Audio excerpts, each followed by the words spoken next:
Hello and welcome back to Asia Now. I was not planning on making a video right now tonight, but this is breaking news and I have to just bring it to you guys. The mayor of Tarlac, Alice Guo, has been confirmed to be a Chinese national because of fingerprints the NBI just released. Here's the full story. The National Bureau of Investigation has confirmed that the Bamban Tarlac mayor, Alice Guo, is one of the same person as Guo Huaping, Senator Riza Hontiveros said Thursday on June 27th.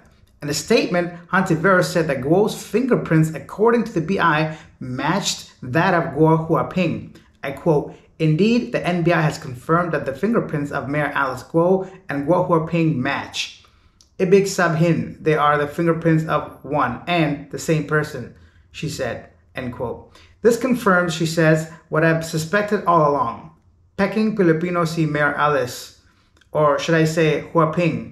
She is a Chinese national masquerading as a Filipino citizen to facilitate crimes being committed by the POGO, the Philippine offshore gaming operations, end quote, she added. Hontiveros called for the Office of the Solicitor General to expedite the filing of a quo warranto case against Guo that may lead to her removal from the office. I quote, "This is a huge insult to the voters of Bamban, for the institution of our government, and to every Filipino citizen. This is the heaviest evidence to throw Mayor Alice out of office," she said. Hontiveros vowed to continue the investigation on Guo as well and to dig deeper to locate the systemic roots of the country's problem on POGO. Last week, Senator Sherwin said that based on the documents from the Board of Investments and Bureau of Immigration, Mayor Guo might be Guo Huaping, who entered the Philippines on January 12, 2003, when she was 13 years old, together with her family through a special investor's residence visa, SIRV. She was born on August 31st, 1990. Guo Huaping's registered mother under the SIRV is Lin Wei, whom Gatchalian earlier suspected to be the mayor's biological mother, citing her inclusion in the majority of the family's business. Guo earlier says she was born in the Philippines by her Filipino mother and that she grew up on a farm in Tarlac. Guo was suspended over charges of grave misconduct, serious dishonesty, and gross neglect. The firm was allegedly involved in surveillance activities and hacking of government websites, as well as human trafficking and money laundering. It was also found during Wednesday hearing that the firm allegedly used names of people without their consent and listed them as among the incorporators. Wow, a crazy story involving a Chinese national pretending to be a Filipino being elected as a mayor. And for weeks, maybe even months, I've heard of this story and kind of snowballed into something bigger and bigger. And now apparently it looks like we have definitive answer or evidence that her fingerprints match a person that came to the Philippines from China, as I just explained everything. So, Embattled Bamban Mayor Alice Guo's fingerprints matches with Chinese woman Guo Huaping. In a statement on Thursday, June 27, Senator Riza Hontiveros says the National Bureau of Investigation confirmed that Alice Guo and Guo Huaping's fingerprints have matched, indicating that they are one and the same.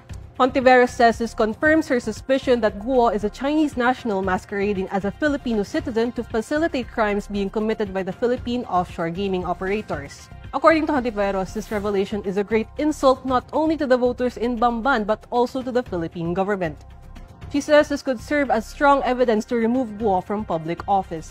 Guo has repeatedly been the subject of scrutiny after the Senate panel on women, children, family relations, and gender equality bared her alleged ties to Zun Yuan Technology, a POGO hub in Bamban Tarlac that authorities raided in March.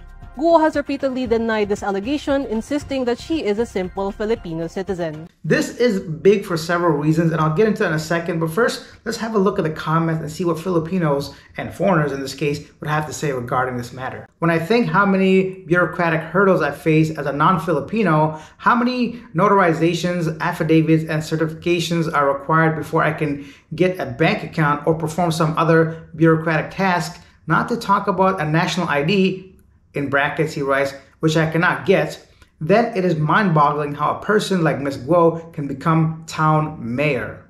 That is obviously a concern, right? And they have to really dig deep into this because as foreigners, as some of us have traveled to the Philippines, the smallest things require a lot of proof, evidence, back and forth, paper trail. You have to really showcase your intentions and prove a lot of different things. So it is really alarming, surprising that someone can become a mayor without maybe digging into their past. I don't know. I mean, I don't have a personal, I guess, angle on this story, but it's very important for whoever's living in the Philippines because they have to face situations like that daily, and stuff like this happening at a higher level really takes away the trust from the people, from the government themselves. So I'm glad they're actually looking really deep into this, not to mention what's going on politically speaking with China harassing people in the oceans and all that. So let's not get too deep into politics, but stuff like this does matter, and I think it's important that we all know about it. Let's read a couple more comments. Someone says, so what will happen to her now? Yeah, what will happen? That's the thing about it. How severe are some of these crimes? Are they crimes? Can a Chinese national run for, like, I'd assume it's a serious crime. Just on the surface of it, it seems like a very big deal. But I mean, sometimes legally, it may not be. You know, it sounds weird, but look at what's going on in the US, for example. Convicted felons can become presidents or at least run for presidency. There's really no restriction on who can or cannot run. I mean, there was a whole thing with the previous president, whether they were born in the... Anyway, my point is, although on the surface it may seem like a serious thing, sometimes some of these things aren't that big a deal when it comes to actual law and, you know, prison sentence and all that, or even deportation. I wonder if it's like they're gonna send her back to China. There's so many things, so that's why this story is a little bit interesting when it comes to just pure curiosity. Seems like most of those comments are in Tagalog or Visaya, and I can't really understand them. Plus, I just feel like it's not really my position to have too much of a thought on this matter particularly, but I think as a foreigner, as a traveler, as someone that goes in and out of the Philippines quite often, it's a really good reminder to make sure everything is basically cross your T's and dot your I's, that kind of thing. Make sure everything is like, because, you know, I'm not gonna lie, sometimes I consider using those onward ticket that are not really ticket. My point is try to make things as legit as possible because it can really affect you down the line. You know, sometimes I cut corners all the time. You know, of course, we're all humans. We want things fast, and we don't really think too much of it. But when it's something this serious, it kind of makes you feel not so bad when you make these little, say these little white lies that we do. But yeah, I'm just curious. What do you think? Leave your comments down below. As I mentioned earlier, I was not planning on making this video at all because I just released this video a few hours ago. So that took a lot of time to put together, but I felt like I just had to bring this news to whoever is affected by this, whoever's curious about this, and just so you're in the know. Yeah, leave your comments down below. I'd love to hear from you. And if you enjoyed this video and you want to see me make more videos and continue to grow, hit the subscribe button, hit that like button, give it that thumbs up, turn on bell notifications so you don't miss any future videos, and that's it. I'll see you guys probably tomorrow because it seems like I'm making a lot of these videos because there's always something happening in the Philippines and around Asia. See you guys next time. Bye.